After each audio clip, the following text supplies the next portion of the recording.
Hello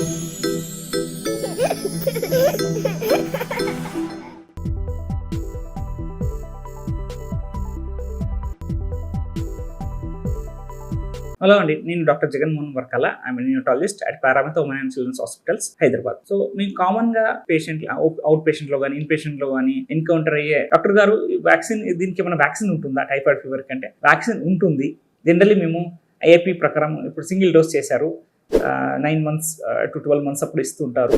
so epidemic అంటే ఒక్కోసారి కొన్ని కేసులు వరదలు వచ్చినప్పుడు వరుసగా కేసులు ఒక ఎపిడమిక్ గా చాలా కేసులు ఒకే దగ్గర కరోనా లాగా ఒక్కో కేసులు చూస్తూ ఉంటాము. అప్పుడు కూడా మాస్ ఇమ్యునేషన్ చేస్తూ ఉంటాము. కానీ ఈ లైఫ్ లాంగ్ ఈ వ్యాక్సిన్ విల్ నాట్ ప్రొటెక్ట్. అలాగే టైఫాయిడ్ వచ్చినాక ఇమీడియట్లీ వ్యాక్సిన్ తీసుకోవచ్చా? లైఫ్ లాంగ్ ఇమ్యూనిటీ ఉంటుందంటే ఒక 4 to 6 weeks తర్వాత మళ్ళీ వ్యాక్సినేషన్ తీసుకోవచ్చు. కానీ ఈ టైఫాయిడ్ ఫీవర్ నా పెద్ద అబ్బాయికి వచ్చింది, దాంతో పాటు తన చిన్న అబ్బాయికి కూడా వచ్చే అవకాశం ఉందా అంటే, ఇది ఒకరి నుంచి ఒకరికి స్ప్రెడ్ అయ్యే వైరల్ ఇన్ఫెక్షన్స్ లాగా, రెస్పిరేటరీ ఏమైనా జలుబు దగ్గు లాంటివి స్ప్రెడ్ అయ్యే అవకాశం తక్కువే.